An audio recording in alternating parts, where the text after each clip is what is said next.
75ல் 14. 75:14. எனினும் மனிதன் தனக்கு எதிராகவே சாட்சி கூறுபவனாக இருக்கின்றான். நான் மனுஷனா வாழல, நான் கால்நடையாகவும் மிருகமாக தான் வாழ்ந்துட்டு இருக்கிறேன் என்று சாட்சி கூறுபவனாக இருக்கிறான். நம்ம அந்த சாட்சியாக சொல்லிட்டு இருக்கிறோம். இருந்தாலும் இறைவனுடைய மன்னிப்பின் காரணமாகவும் கருணையின் காரணமும் ஒன்று கூடப்பட்டிருக்கிறோம். ஏதோ ஒரு கடின வித்தல் நன்மை நம்மகிட்ட இருக்குது. அந்த நன்மை இந்த சத்தியத்தை சொல்லும்போது ஆமாம் சரியாக தான் உணர்வுக்குள்ள அதில் ஒரு நன்மை இருக்குது. கடின வித்தலாம் இவ்வளோதான் முழுமையாக தீமையில் இருந்தாலும் கூட இப்போது நாம் இது சம்மந்தமாக பேசும்பொழுது ஆமாம் சரியாக தான் இருக்குது, நம்ம அவ்வளோ தாழ்ந்தல் ஆகிட்டோம் குணக்கேன் காரணமாக. ஒரு மனுஷன்ட்ட எவ்வளோ தான் பணம் இருந்தாலும் சரி, குணம் கெட்டு போச்சுன்னு சொன்னால் மனுஷன் தான் கேட்போம். அவன்லாம் மனுஷனாக கேட்போம். அதே நேரத்தில் நல்ல குணம் ஒருத்தரை பார்த்தா நல்ல குணத்தில் இருக்கும்போது நல்ல மனுஷன் சொல்லுவோம். அந்த நல்ல மனிதன் அடைகிறதுக்கு குணங்கள் தான் முக்கியமாக இருக்குது. நம்ம இது வரைக்கும் குணங்களுக்காக இறைவன்கிட்ட பிரார்த்திச்சிருப்போமா?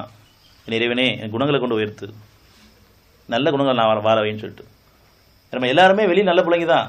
வீடுகளில் நம்ம நிலைமையை பற்றி நம்ம மனைவிட்ட கேட்கணும், நம்ம கணவர்கிட்ட கேட்கணும், நம்ம பிள்ளைங்கள்ட்ட கேட்கணும், நம்ம உதவியாளர்கிட்ட கேட்கணும்.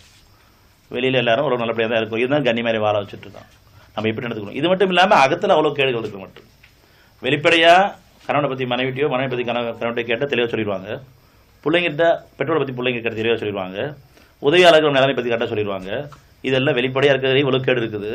மறைச்சு வச்சிருக்க கேடு இருக்கே இன்னும் அதிகமாக இருக்க மாட்டேன்.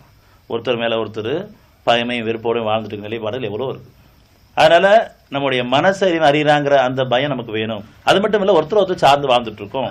நம்ம இறைவன் சார்ந்து வாழ்றதுக்காக தான் படைக்கப்பட்டோம். படைப்பில் சார்ந்து வாழ்றதுக்காக கிடையாது. நம்ம எல்லாருமே படைப்பில் சார்ந்து தான் இருக்கோம்.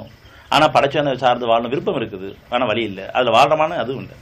நம்ம இறைவனுக்கு பயந்து வாழ்கிறோமா, இறைவனுக்கு பறிஞ்சு வாழ்கிறோமா, இறைவனுடைய திருப்தியை நாடி வாழ்கிறோமான்னு பார்த்தா நம்ம மனிதனை திருப்திப்படுத்துறது தான் நம்ம இருக்கிற மாதிரி இறைவனை திருப்திப்படுத்தவே கிடையாது.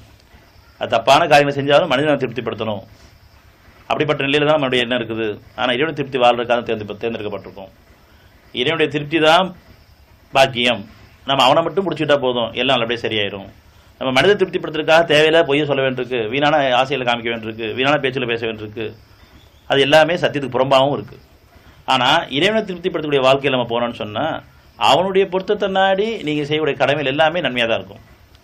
நயவஞ்சம் இருக்காது.